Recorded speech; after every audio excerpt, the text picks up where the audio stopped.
Assalamualaikum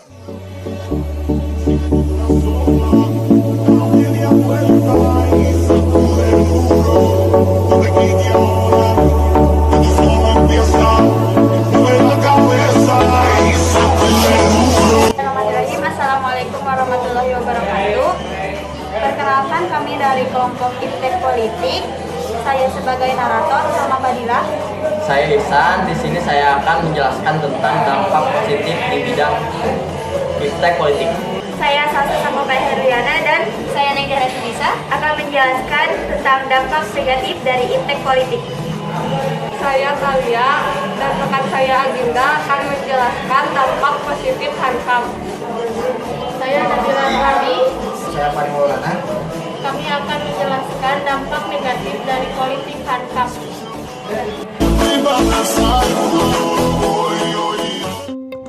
Seiring dengan perkembangan zaman dan kemajuan di bidang teknologi, masih banyak orang-orang yang tidak mengetahui apa itu Iptek dan apa saja pengaruh positif dan negatif dari Iptek.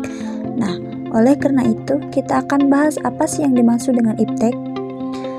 Baiklah, Iptek merupakan singkatan dari ilmu pengetahuan dan teknologi, yaitu sumber informasi yang dapat meningkatkan pengetahuan ataupun wawasan seseorang di bidang teknologi. Dengan adanya Iptek, pengetahuan masyarakat mengenai teknologi akan berkembang dan masyarakat akan paham dengan berbagai teknologi yang ada saat ini. Tidak hanya itu, adanya Iptek merupakan suatu pendukung untuk menyebarkan segala dari pengetahuan mengenai berbagai teknologi yang ada saat ini. Nah, sekarang sudah tahu pengertian Iptek itu apa. Selanjutnya akan membahas pengaruh positif dan negatif dari Iptek. Simak baik-baik ya. Yang pertama ada dampak negatif dari Iptek. Apa itu dampak negatif? Menurut KBBI, dampak negatif merupakan pengaruh kuat yang mendatangkan akibat negatif. Yang berarti, pengaruh kuat yang mendatangkan akibat negatif dari Iptek Politik. Berikut adalah contoh-contohnya. Dampak negatif Iptek Politik. 1. Terganggunya stabilitas politik akibat menyebarnya isu hoaks terkait pemerintah. Berita bohong seperti hoaks telah menjadi ancaman bagi kehidupan banyak orang sejak dekade terakhir. Berkembangnya teknologi bernama internet dan media sosial membuat penyebaran informasi-informasi salah semakin tidak karuan. Parahnya, banyak orang-orang yang terjebak untuk mempercayai informasi-informasi salah tersebut. Bahkan bisa terjadi di kalangan terdidik. Berita hoaks bisa bermacam-macam, tak terkecuali tentang politik. Banyak berita hoaks tentang politik tersebar luas di media sosial seperti pemilu tahun 2019 silam dan pelanggaran privasi pada gambar berikut ini. 2. Munculnya gerakan separatisme. Separatisme adalah suatu paham atau gerakan yang perlu dipahami dengan baik. Istilah separatisme ini mengacu pada orang-orang atau suatu golongan yang ingin memisahkan diri dari suatu kelompok, dalam hal ini adalah negara.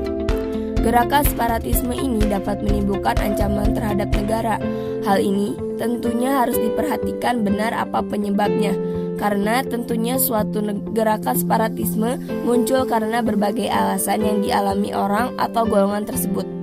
Contoh dari gerakan separatisme adalah KKB Papua. Diketahui bahwa kelompok tersebut adalah Tentara Pembebasan Nasional Papua Barat, Organisasi Papua Merdeka atau TPNPB, OPM.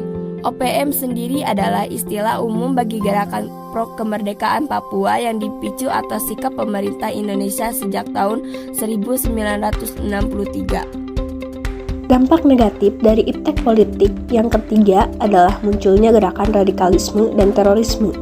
Gerakan radikalisme sendiri merupakan paham atau aliran yang menginginkan perubahan atau pembaharuan sosial dan politik dengan cara kekerasan atau drastis. Sedangkan terorisme adalah serangan-serangan terkoordinasi yang bertujuan membangkitkan perasaan teror terhadap sekelompok masyarakat. Yang terakhir, dampak negatif dari Iptek Politik adalah penggiring opini dalam hal negatif. Masyarakat mempunyai pandangan atau pendapat sendiri dari sebuah keputusan politik yang diambil pemerintah. Terbentuknya opini publik negatif dilatar belakangi oleh kurangnya informasi dan pengetahuan terhadap substansi isi undang-undang tersebut. Contohnya, aksi demonstrasi setelah pengesahan Undang-Undang Cipta Kerja pada Oktober 2020 lalu. Opini negatif terhadap UU Ciptaker disebabkan oleh faktor latar belakang yang disebabkan kurangnya sosialisasi dan komunikasi yang dijalin pemerintah dengan publik.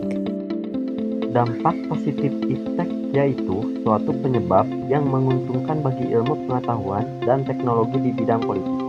Dampak positif selanjutnya yaitu mempermudah hubungan antar negara, seperti ketika akan diadakan rapat dengan negara luar, bisa menggunakan lewat aplikasi Zoom maupun yang lainnya, seperti gambar contoh berikut ini.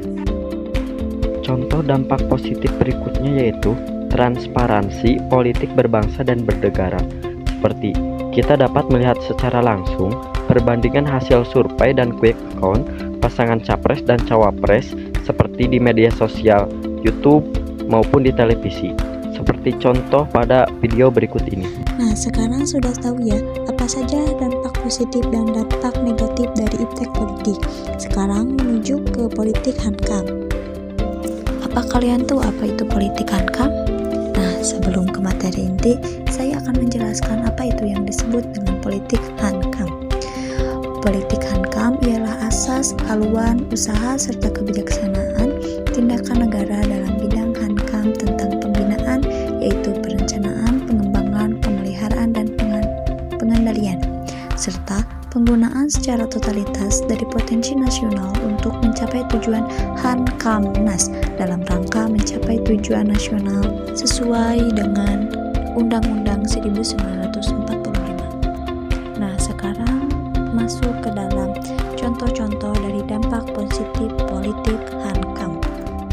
Dampak positif hankam. 1. Mendeteksi ancaman lebih dini. Perangkat ini bisa dikatakan sebagai drone berbentuk capung dan dibuat untuk membuktikan konsep UAP, Unmanaged Aerial Vehicles, ukuran mikro sebagai perangkat pengumpulan intelijen. Gerakan sayap didapat dari mesin bensin. Sisa bahan bakar disalurkan ke belakang untuk daya dorong tambahan ketika sayap-sayap sedang mengarah ke bawah. Perangkat itu merupakan miniaturisasi yang hebat, tapi kendaraan itu tidak dapat dikendalikan ketika diterpa angin samping. Lagi pula, sukar membayangkan kemampuan terbangnya ketika kamera dipasangkan. 2. Rekrutmen militer berbasis informasi. Rekrutmen TNI AD ini meliputi penerimaan untuk Tamtama, Bintara, dan Taruna Akmil. Wakil Asisten Personel Waspres Kasat Brigjen TNI Agus Setiawan mengatakan, dibandingkan tahun lalu, jumlah kuota rekrutmen prajurit TNI AD kali ini memang lebih besar. 3. Akurasi persenjataan. Lihatlah gambar berikut. Perkembangan teknologi persenjataan berkaitan erat dengan perkembangan militer, khususnya ketika Perang Dunia dan Perang Dingin. Di masa Perang Dingin, Amerika Serikat dan Uni Soviet memimpin perkembangan persenjataan dengan tujuan untuk melindungi kawanannya dan perebutan pengaruh. Pihak yang terlibat berusaha meningkatkan mutu dan jumlah persenjataannya. Adapun teknologi persenjataan yang dikembangkan antara lain bom, senjata, nuklir, rudal. Yang kedua ada dampak negatif dari politik hankam. Berikut adalah contoh-contohnya. Dampak negatif politik hankam yang pertama adalah penyalahgunaan satelit.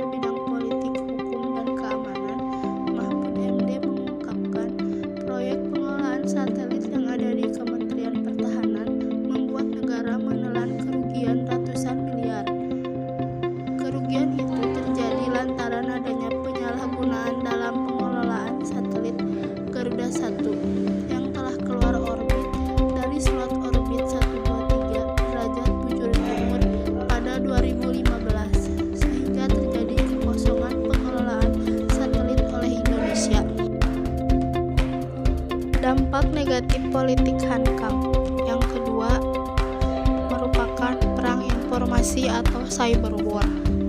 Cyber war merupakan sebuah aktivitas peretasan, hacking, dan pembaliknya anti-hacking yang dilakukan di dalam dunia maya atau di dalam jaringan komputer. Tindakan ini malah sering bersifat resmi oleh beberapa negara yang memegang kuasa. Tujuannya bisa sangat beragam, mulai dari mencuri data, eksploitasi sistem, memata-matai, ataupun melumpuhkan sistem secara keseluruhan maupun sebagian yang dimiliki oleh negara musuh. Dampak negatif politik hankam. Teknologi senjata pemusnah massal atau bisa disebut Weapon of Mass Destruction atau WMD seperti senjata nuklir dan senjata biologi yang dikhawatirkan menjadi ancaman terbesar bagi satu negara bila digunakan oleh pihak tidak bertanggung jawab. Seperti contoh ledakan di samping hal itu disebabkan karena bom bernama Tsat bom yang berkekuatan 1,500 kali lebih dahsyat dari gabungan bom Hiroshima atau Nagasaki. Seperti yang kita barusan simak video tersebut, kita bisa mengambil kesimpulan bahwa iptek dalam bidang politik banyak hal seperti pengaruh positif dan negatif. Oleh sebab itu, kita harus bijak dalam bertindak di sosial media maupun di bidang teknologi lainnya. Nah, kita juga jangan mengambil sisi negatif ya, tetapi kita harus lebih belajar lagi tentang sisi positif dari materi yang disampaikan barusan. Sepertinya dicukupkan sekian materi dari kami, semoga bermanfaat bagi kalian yang telah menonton video ini.